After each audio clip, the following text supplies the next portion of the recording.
You need your Unit 7 note packet. Open up to 7.2. You also need a calculator and a pencil. Pause the video if you need to go get those things. The lesson today is percent of a number. The unit goal is I can solve real-life percent problems using equations and proportions. Our lesson goal is I can calculate the percent of a number. This is a skill you also worked on in 6th grade, so it is a 6th and 7th grade skill. It is a review lesson. Let's fill in that box. That's the first part of your notes. It has the title percent of a number means.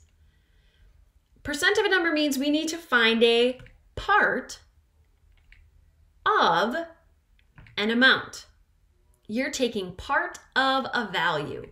And we know that when we're taking part of a number, of in math means what? Multiply. So today we're going to be multiplying. We got this. When you're ready, let's go to the first 3 examples on the front side of your notes. Find these 3 examples in your 7.2 notes. There are going to be some pieces that you need to fill in. Our first example here, go ahead and fill in 25 to make 25% of 20. We are taking part of an amount. This of here means multiply. Now, when we multiply, we're not going to go 25 times 20 because this is 25%.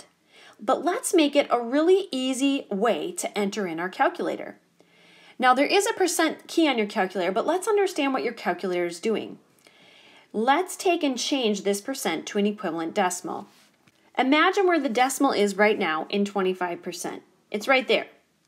So in order to get that percent sign off, we're going to back it up, back it up. The percent sign comes off, so I'm left with 25 hundredths times 20. And now I can very easily enter that into my calculator to get 5. And if you could do this problem in your head, awesome. Fractions, decimals, percents, they're all related and some of us see it different ways and that's okay. Now think for a moment, does your answer make sense? You're taking part of 20, does it make sense to get a smaller number? Absolutely, because you're taking part of the total. Let's go to the next example. The part you need to fill in here, I bet you already see. Fill in 1/4 to make 1/4% of 80.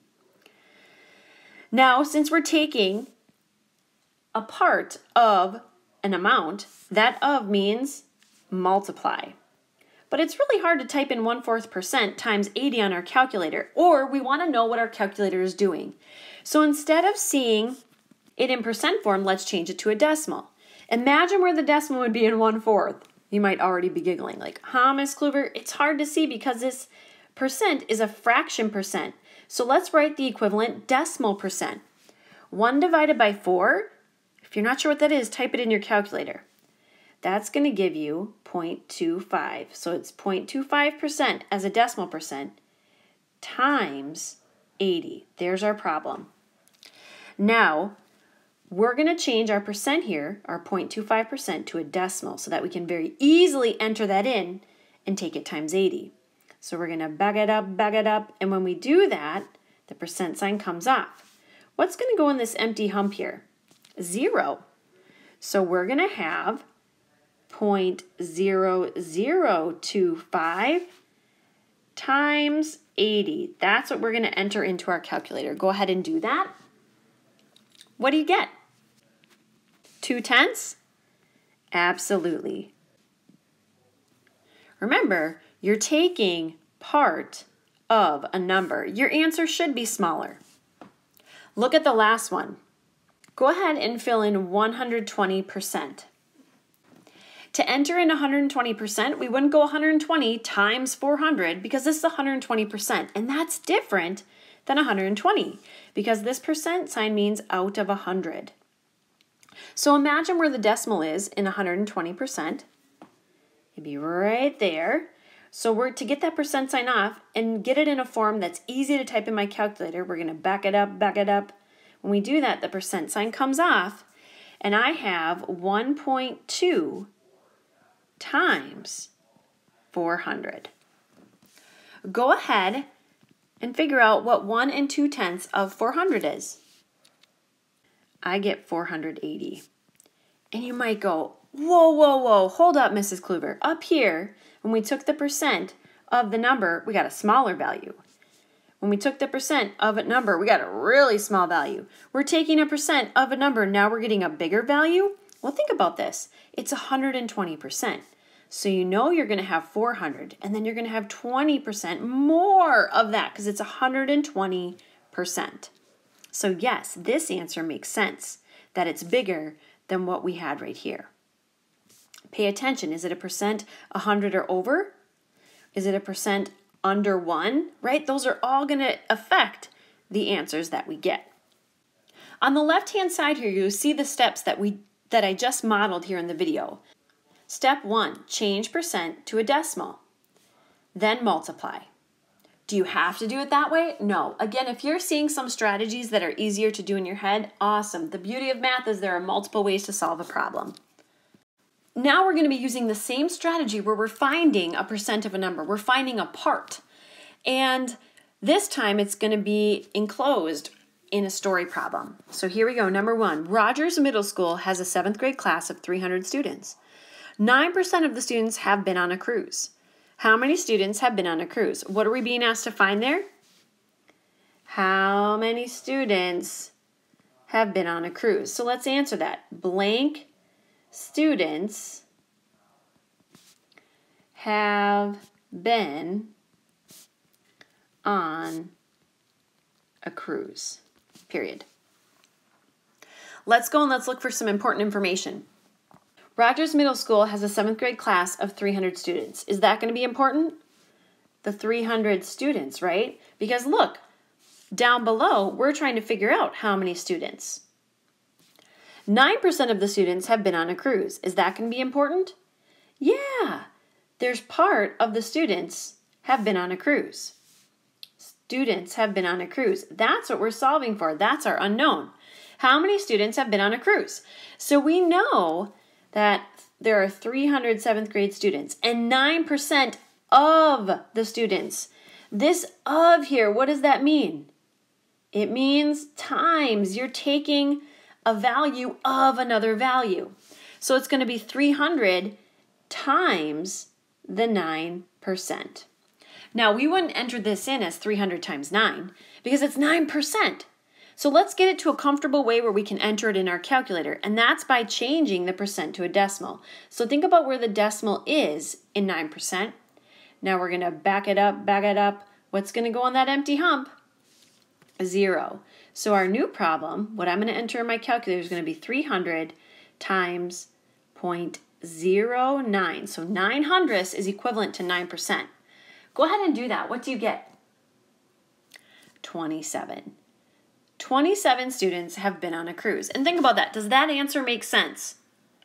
Yeah, 9% is far away from 100%. And 100% in this problem would represent 300. Go to the next one. The Earth's surface is comprised of about 71% ocean and 29% land.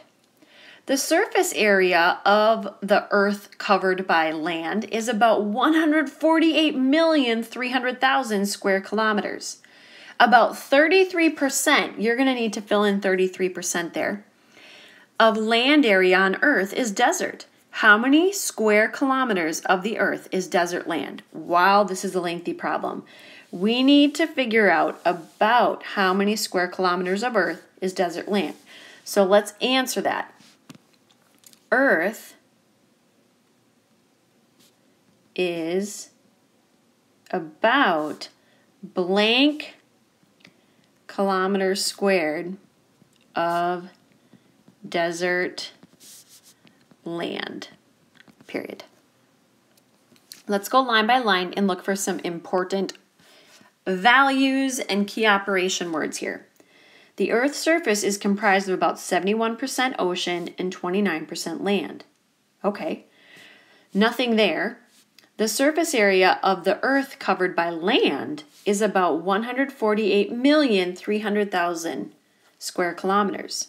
Okay, about 33% of land area, on Earth is desert. That's what we're trying to figure out. Okay, so now we know that 33% of land area. And it says right here that land, the area is about 148,300,000. So desert is about 33% of that land area. So here, this 33%, which mine is a little overlapped there, of, that tells me to multiply the land area, which brings me to this number. On Earth is desert. So 33% of this number is desert. That means this information up here is not really helping me complete this problem. So it was kind of information that wasn't necessary. So we have, let's write this out, 148,300,000 times 33%. Now, to enter that percent correctly in my calculator, I'm going to change it to a decimal. So I'm going to envision where the decimal is in the percent, and I'm going to back it up, and when I do that, the percent sign comes off, so it would be 0.33. Now, let's type this in our calculator. Be mindful of how you are entering this in. Make sure you're typing it in correctly, okay? Then take it times 33/100, which is equivalent to our 33%. What do you get? Am I going to have enough room here to write it?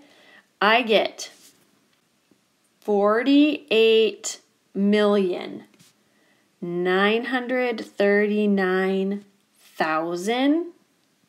So Earth is about 48,939,000 square kilometers of desert land. Woo! That was a lengthy problem. The key thing here, we had information that was not part of our math down here, right? So we had to cipher through that just to find the information that we wanted.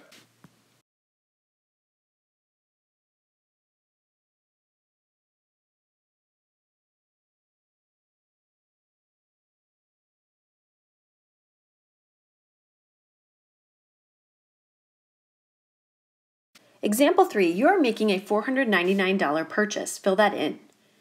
At an electronics store.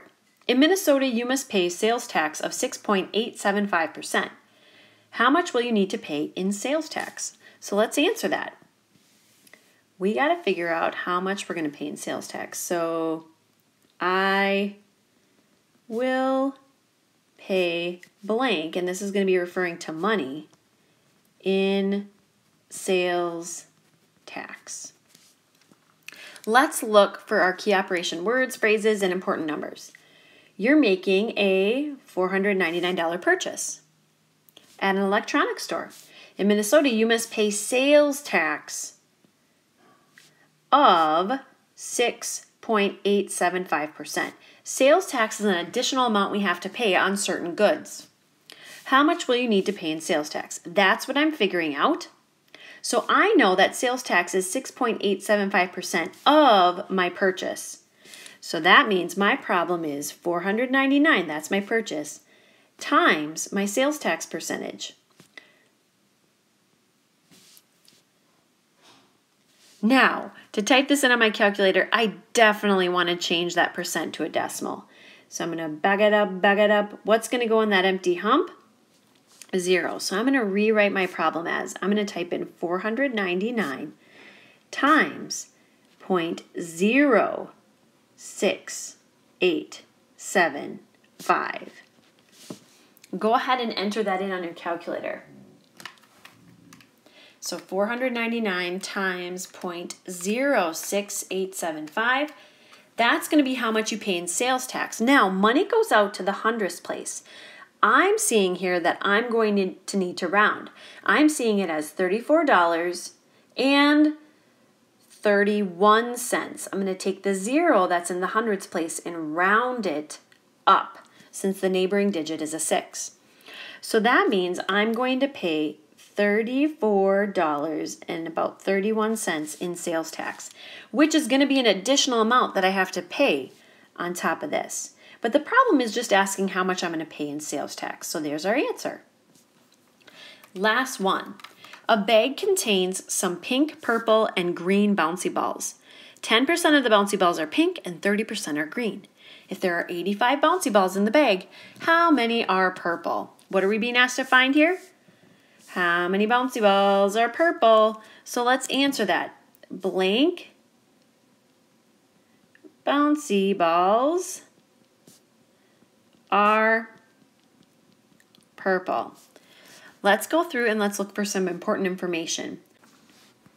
A bag contains some pink, purple, and green bouncy balls. 10% of the bouncy balls are pink, so 10% of the bouncy balls are pink. 30% are green. If there are 85 bouncy balls in the bag, how many are purple? Well, I don't even have a percent for purple. I got to start by figuring that out. So I know that percents are always out of 100. So let's say this total bar right here represents 100%. Okay? We know that 10% are pink. So let's represent that right here. And that is 10%. We know that 30% are green. So let's do this right here. Let's let that represent 30%. Okay, so 10% plus 30%, where am I at? 40%, right? So 40% of the balls are, 40% of the bouncy balls are pink and green. So that means the rest are purple. Well, I need this whole thing to total 100%. If I know 40% of it make up pink and green, what percent makes up purple? 60. So we know that 60% of the bouncy balls are purple. Now we can use that, right? Because we know there are 85 bouncy balls. So 85 times 60% is going to tell me how many are purple. Let's go ahead and envision where the decimal is in 60% and back it up. Take that percent sign off. It's going to be 85 times 0.6 or 0.60. You can do either one. Go ahead and type that into your calculator. How many bouncy balls are purple? 51. So here was a case, 7th graders, where we had to do a little additional work to figure out what percent were representing purple. And do you see how I did that right here using my picture? Do you have to do it like that? No. Some of you might have just said, well, I know 10% plus 30% is 40. I need 60 to get to 100. So that means 60% represents how many purple there are. And we know that it's purple are 60% of the 85. Let's find your summary box in the back of your notes there and write what's in pink in the box. Percent of a number. That's what we did today. We found a percent of a number, which is taking a number of another number. We want to change that percent to a decimal. It's easier to work with. Sometimes you'll see them in your head, and some of you will be able to compute with them that way, but you can always change the percent to a decimal. When you're taking a number of another number, of means multiply. So fill in what you see in front of you in your summary box.